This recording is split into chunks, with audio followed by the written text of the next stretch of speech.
بدأنا رحلتنا من ولاية عبري وإحنا متجهين إلى الجبل الأخضر. مرينا بأطراف مدينة بهلة ثم أطراف مدينة نزوة.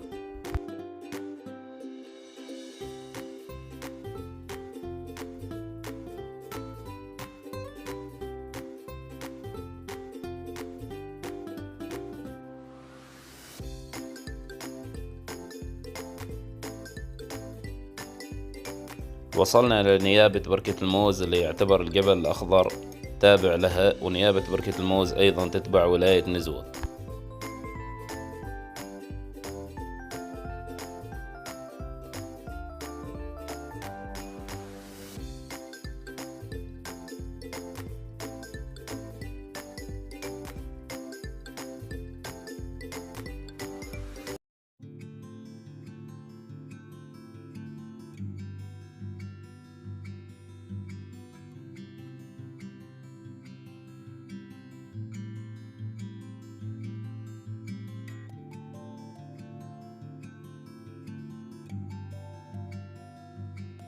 هذا المسجد الأثري بناه الإمام سلطان بن سيف اليعربي مثل ما يظهر على اللوحة عام 1649 ميلادي، وتم ترميمه زمن السلطان قابوس بن سعيد رحمه الله.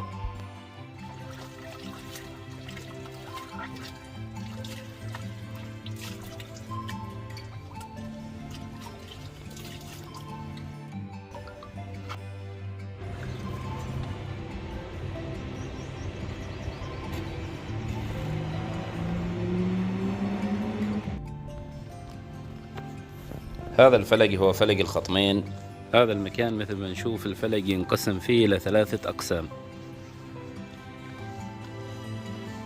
البعض كان يقرأ تجارب هنا، يخلي كرات على مسافة كذا من الفلق، مثلا 3 كرات، لما تمشي تتوزع الكرات بالتساوي في المداخل ال3 هذه السواق، وهذا يدل على التوزيع المتساوي لمنسوب الفلق في كل قسم من هذه الأقسام ال3.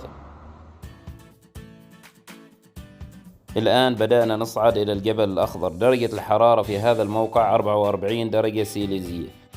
القانون الجغرافي يقول أنه كلما ارتفعنا إلى أعلى 150 متر تنخفض درجة الحرارة درجة سيليزية واحدة، وهذا بنلاحظه عمليا عندما نصعد الجبل، لأن بنجد أن درجة الحرارة تنخفض تدريجيا لين لما يكون في أعلى الجبل تصبح درجة الحرارة معتدلة. هذا المكان به مواقف ممكن الإنسان يشاهد المناظر الطبيعية وشكل الجبال والمنخفضات.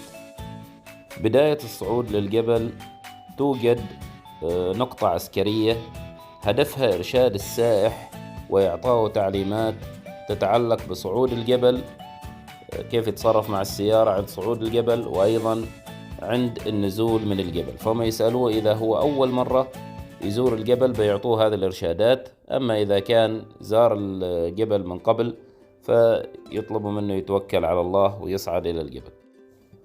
يوم نوصل الجبل بنلاحظ وجود منطقة سهلية واسعة. هذه المنطقة يسموها سيح قطنة، وهي المركز الرئيسي اللي توجد فيه المنطقة السكنية الرئيسية والفنادق وإدارات الجبل. نلاحظ في هذه المنطقة أيضا السهلية كثرة الغطاء النباتي نسبيا مقارنة ببقية مناطق الجبل. كما ذكرت سابقا الجبل فيه العديد من الفنادق تتفاوت أسعارها ومستوياتها، وأيضا فيه استراحات يأجروها الأهالي، ويوجد أيضا شقق، فتوجد خيارات عديدة للسائح. يضم الجبل العديد من القرى مثل سيق ووادي بني حبيب والشريقة والعين والعيينة والعقر وسلوت والمصيرة والمناخر وحيل اليمن والسوقرة والروس والحليلات والغليل وعقبة البيوت والقرير والمعقل. زيارتنا الجبل سريعة، لذلك ما زرنا القرى اللي ذكرناها، ما زرنا إلا قرية الشريقة فقط. تذكروا كم كانت درجة الحرارة أسفل الجبل وقارنوها مع درجة الحرارة الآن اللي هي 30 درجة سيليزية في سيح قطنة. شيء بعده مكان أعلى من منطقة سيح قطنة درجة الحرارة تكون فيها أقل. ارتفاع الجبل الأخضر أكثر من 3000 متر فوق مستوى سطح البحر.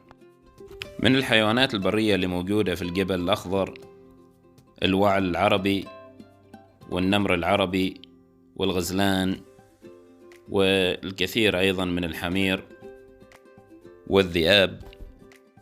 سكان الجبل الأخضر اعتمدوا نظام زراعة المدرجات لأن المنطقة جبلية وبالتالي ممكن تتعرض التربة للانجراف. هم أصلا جابوا التربة من أسفل الجبل، فبالتالي سقوط الأمطار ممكن يعرضها للانجراف، لكن نظام المدرجات يساعد على التقليل من انجرافها. واستغل سكان الجبل العيون اللي موجودة فيه، فقاموا بزراعة العديد من الفواكه مثل الخوخ والمشمش والرمان والتفاح والكمثرى والجوز والتين والتوت والعنب، الزيتون هم يعملوا على عصر الزيتون أيضا، والورد اللي يستخرجوا منه ماء الورد.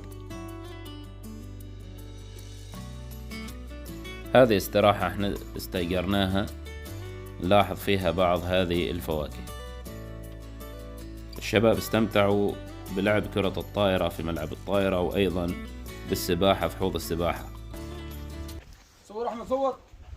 التفاح ما شاء الله. هاي شيء قلت مو ها ابراهيم هين خبر عند الرزاق هذا لوي.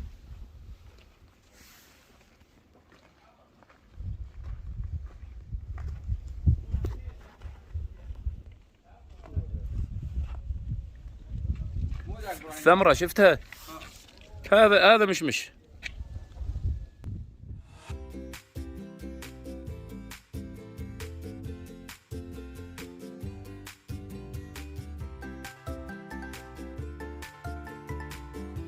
جهة اليسار بنلاحظ وجود منتزه صغير. هذا المنتزهات يمكن موجود في الجبل حوالي 4 منتزهات أو أكثر، ما غطيناها للأسف، ما رح نصوبها، لكن كان عندي فيديو سابق أعتقد صورت هذه المنتزهات من داخل.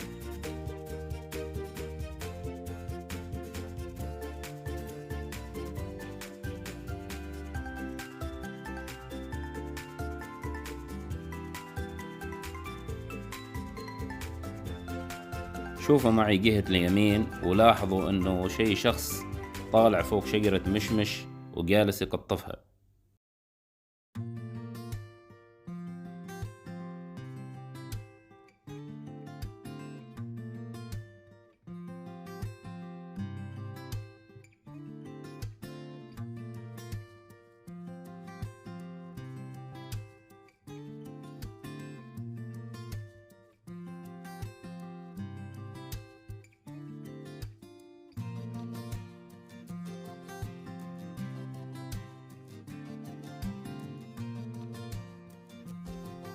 في الزيارة الماضية لنا للجبل الأخضر اللي حطينا عليها فيديو، وقفنا في هذا المكان ونزلنا على رجولنا ومشينا إلى أطراف الوادي، وشفنا منظر جميل جدا لأشجار الرمان. أنت من فوق وتشوف مزارع الرمان تحتك.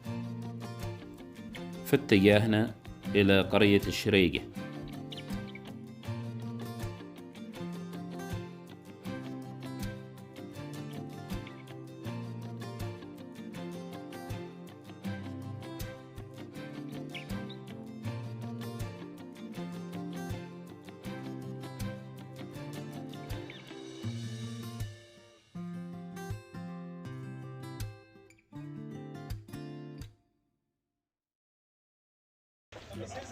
جولة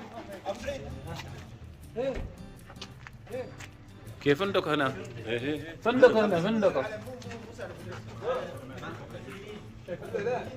فندق نزل الجبل هنا.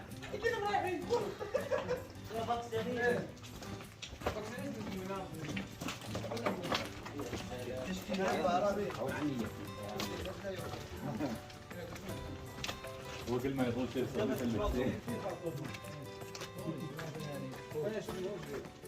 لكن أظن جيد. سير دخل.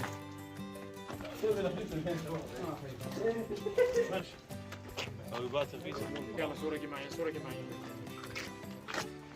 المدرجات درجنا المطار. مو عبه سحاب سحابه هو قدر هذيك عبه يطيح السيل. زي جلسه بالدرجه نسوي كم؟ سووا صورة جماعية، تعالوا صفوا يلا جلسه حد فوق وحد تحت وحد هذا العامل صورنا عشان تطلع فيها انا ابو سيبه دور كذا.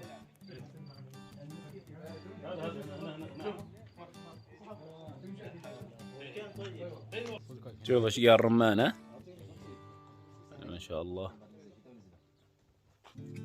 بعده عاد على شهر 8 تكون اموره طيبة، نص 8.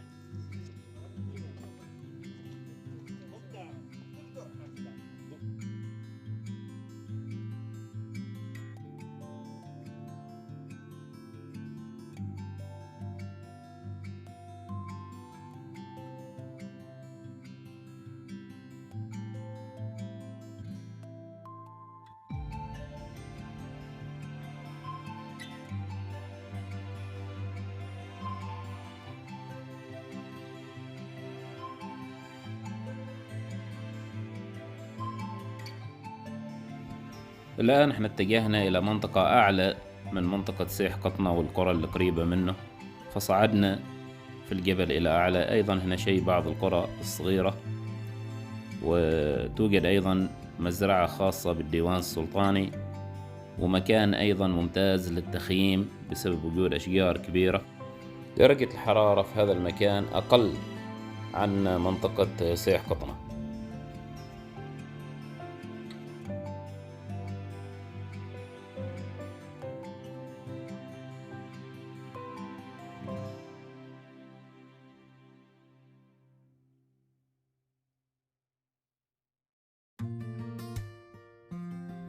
من المشاكل اللي تواجه محبي التخييم في الجبل الأخضر هو كثرة الحمير اللي تسبب إزعاج للمخيمين، لأنها تقترب واجد من خيامهم وتسوي لهم صوت، وحركتها حتى يسبب لهم إزعاج، وعلى كلامهم يقولوا ما يقدروا يناموا. أشجار الجبل الأخضر البرية تختلف عن أشجار عمان في المناطق الأخرى، ففيه أشجار العتم والعلعلان والبوت والطلح وأشجار أخرى.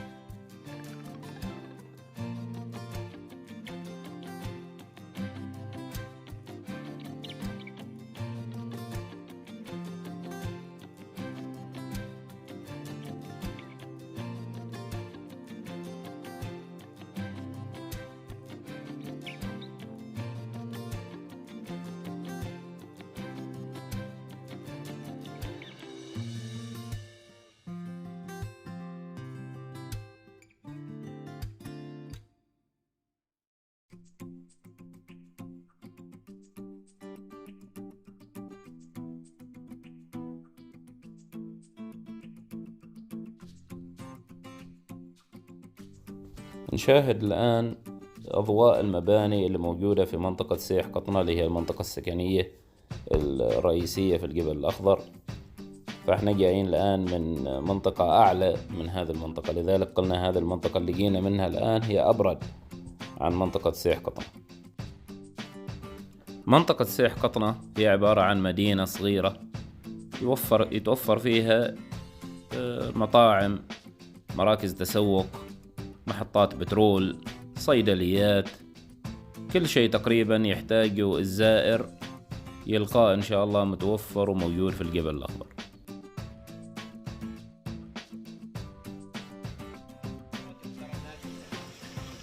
أول مرة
صعودنا للجبل الأخضر كان ظهر الخميس.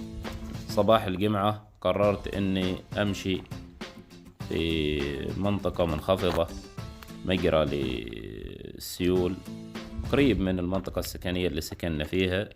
هذا المجرى مثل ما تشوفوا فيه الأشجار كثيفة نسبيا. كلما ارتفعنا عن سطح البحر وصعدنا في الجبال، في أعلى الجبال، أيضا يقل الأكسجين، فبالتالي الإنسان يحس بالتعب لما يبذل مجهود أكثر من لو كان في أسفل الجبل.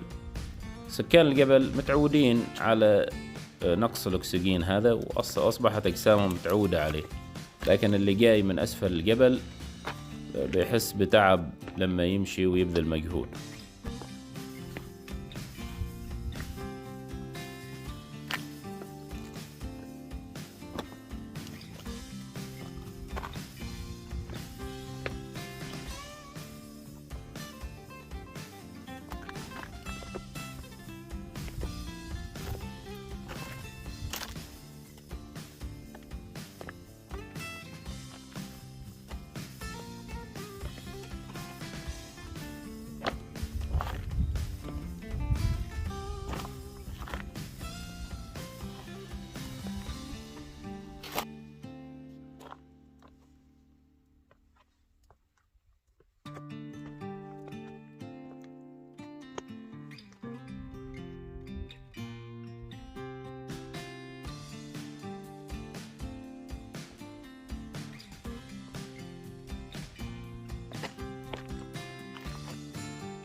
من الأشياء المهمة اللي الإنسان لازم ينتبه لها عند نزوله من الجبل إنه ما يستخدم الفرامل إلا للضرورة، يقلل من استخدامها قدر الإمكان، ويعتمد على تثقيل الجير، تثقيل السيارة بالغيار الثقيل، يخلي السيارة في الغيارات الثقيلة اللي هي 1 2 3. وأيضا يفضل استخدام الدبل لتثقيل السيارة، لأنه استخدام البريك بشكل متواصل يسبب حرارة في الفحمات اللي هي السفايف، وبالتالي ممكن يتسبب حريق في السيارة ونار، لأنه تحترق التواير ودخان إلى آخره.